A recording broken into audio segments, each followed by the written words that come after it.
नमस्कार।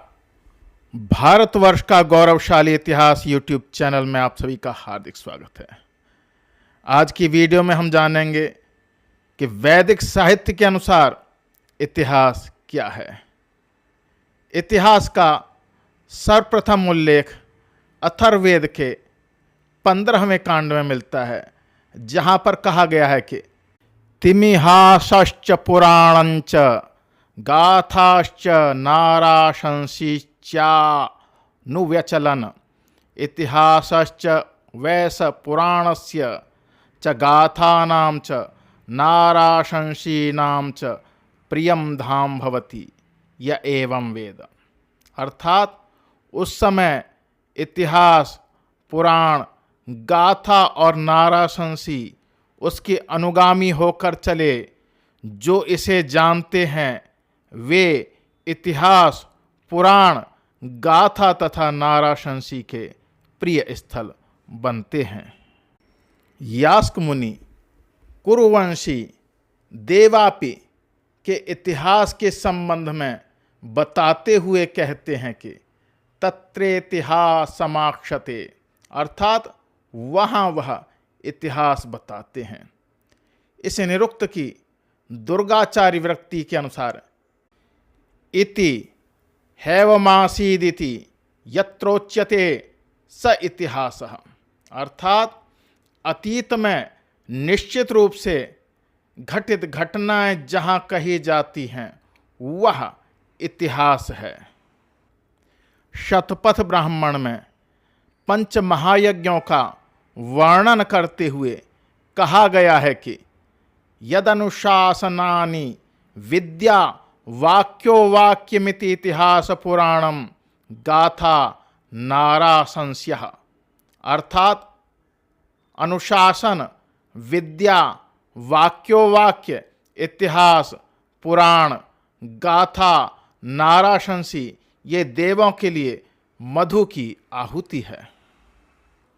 गोपथ ब्राह्मण में परमेश्वर द्वारा 5 वेदों की उत्पत्ति के बारे में बताते हुए कहा है कि पंचवेदान निरमेमत सर्पवेदम पिशाच वेदम असुर वेदम इतिहास पुराण वेदम पुराण वेदमिति, अर्थात 5 वेदों को उसने बनाया।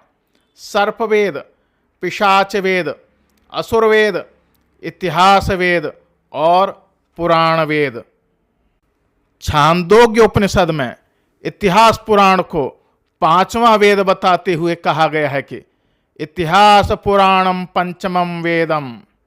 तैत्तरीयारण्यक में ब्रह्म यज्ञ के प्रसंग में इतिहास पुराण का उल्लेख करते हुए कहा गया है कि ब्रह्म यज्ञ प्रकरणे यद ब्राह्मणानीति इतिहासान पुराणानि कल्पान। बृहदारण्यक में उल्लेख है कि इतिहासः पुराणः विद्या उपनिषदः श्लोका सूत्राण्यन्व्याख्यानि व्याख्यानान्य इत्यव्यतानि निश्वासितानि, अर्थात इतिहास, पुराण, विद्या, उपनिषद, श्लोक, सूत्र, मंत्र, विवरण और अर्थवाद ये सब उस महद्भूत के ही निश्वास हैं। आश्वलायन ग्रह सूत्र में उल्लेख है कि गाथा नाराशंसीर इतिहास पुराणा नित्यमृतस्य कुल्याः, अर्थात गाथा, नाराशंसी, इतिहास और पुराण का स्वाध्याय करने वाले व्यक्ति के पितरों को अमृत की कुल्या अर्थात नहर प्राप्त होती है।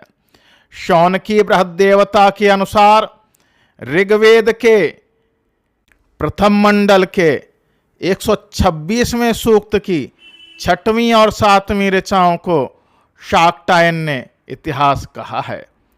इन दोनों ऋचाओं के ऋषि राजा भावयव्य और ब्रह्मवादिनी रोमशा हैं। शौनकीय बृहदेवता के अनुसार ऋग्वेद के प्रथम मंडल के 165वें सूक्त की 15 ऋचाओं को देवराज इंद्र का इतिहास कहा गया है। यह इतिहास अगस्त्य ऋषि के द्वारा वर्णन किया गया है।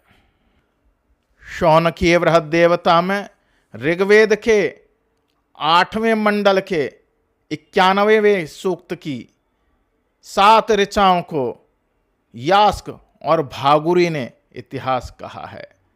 इस सूक्त की ऋचाओं की दृष्टा अपाला आत्रेयी हैं। इस सूक्त में अपाला के द्वारा देवराज इंद्र के आवाहन का वर्णन है और उनके आवाहन के द्वारा देवराज इंद्र के द्वारा अपाला आत्रेयी की चिकित्सा करके उनको रोग मुक्त करने का भी उल्लेख मिलता है। शौनकीय बृहद्देवता के अनुसार ऋग्वेद के 10वें मंडल के 98वें सूक्त की 12 ऋचाओं को शौनक ने इतिहास बताया है। इन ऋचाओं में देवापी का इतिहास वर्णित है। ये देवापी कुरुवंशी राजा थे। शौनकीय बृहद्देवता के अनुसार ऋग्वेद के 10वें मंडल के 102 सूक्त को शाकटायन ने इतिहास सूक्त कहा है। इस सूक्त में 12 ऋचाएं हैं और मुद्गल भारमस्व इसके ऋषि हैं। इस प्रकार हमने वीडियो के इस भाग में वैदिक साहित्य के अनुसार इतिहास क्या है इसे जाना। अगली वीडियो में हम जानेंगे कि वेदोत्तरकालीन संस्कृत साहित्य में इतिहास के बारे में क्या उल्लेख मिलता है। मेरे साथ जुड़े रहने के लिए आप सभी का बहुत बहुत हार्दिक धन्यवाद। नमस्कार।